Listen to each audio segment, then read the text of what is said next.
Thank you for clicking on the video. In this video, we're going to talk about cheap ND filters and why I like to use them. Firstly though, before we start, you might be able to tell that I've started messing around with the lighting.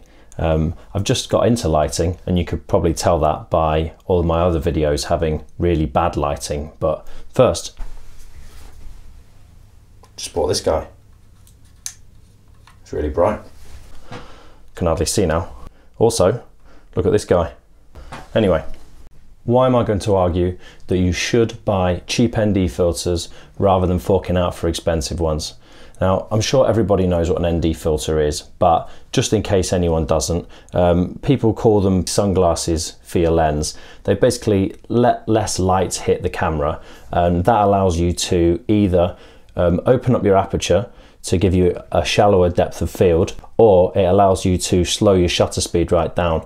Now, why do you want this? If you're shooting outside and you try and open up the aperture or slow down your shutter speed, then you're going to let in too much light. It's going to get really bright and you're going to overexpose your image.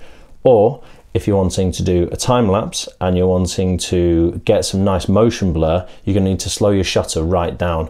And so to get that shutter speed nice and slow, you're going to need to let less light in. So using an ND filter will help with that. I always buy a variable ND filter. Now what that basically is a polarizer and an ND filter in one. And if you can see that there, as you twist, it will get darker or lighter. Now, this saves me having to carry around a bunch of different strength ND filters. Now, the argument against cheap ND filters is mainly that it ruins the image. People say that it either ruins the colors or that it takes the sharpness away from the image. People say that what you should do is spend a decent amount of money, buy one decent ND filter, and then just buy step-up rings so that you can put that onto all of your different lenses. Now, I can understand why people say that, because you go out and you spend a lot of money on nice glass, nice lens for your camera, and then you go and put a 15 quid piece of cheap glass in front of it. So I can appreciate why people say that, but here's where I'm coming from. I firstly use these ND filters as protection for the lens. I personally don't like using lens caps because I just lose them all, but I also don't like having the lens without anything on it at all. If I drop that and smash one of these filters, it's not going to cost me much, whereas if I smash the end of the lens, it's game over. I also don't like to be taking the filter on and off constantly, because you're just going to shag the thread on the lens. It's not worth it. I personally have one of these on every lens that I own. The brand that I've got here is K&F Concept. I pay about 15-20 quid depending on the size of them from Amazon. I've just recently found one by Polaroid, and this one's probably one of the better ones. It goes a lot darker than my other variable NDs, and it's also got some nice clicking that stops it at different levels of darkness. Okay, so the next argument that people use is that it ruins the quality.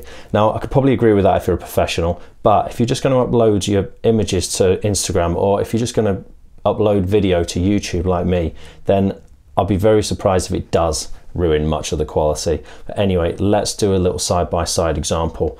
I'll do a quick shot where I'm not using the ND filter, and then I'll do another shot where I am using the ND filter.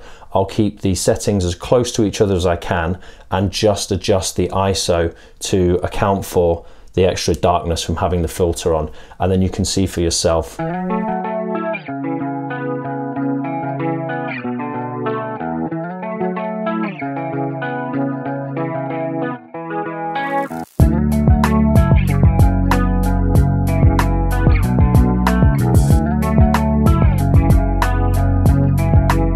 So I would say if you are doing professional work or you're wanting to print large prints, then you probably would notice that the image is a lot softer, but you could just stick some sharpening on it. And also with it changing the color of the image, I color correct all my stuff anyway, so really, does it matter? I don't think so. So you be the judge for yourself. Is it worth using the cheap ND filters, or would you rather buy one expensive one and buy some step-up rings? I'd be interested to hear your thoughts down in the comments. So thank you very much for watching. I'll see you in the next one.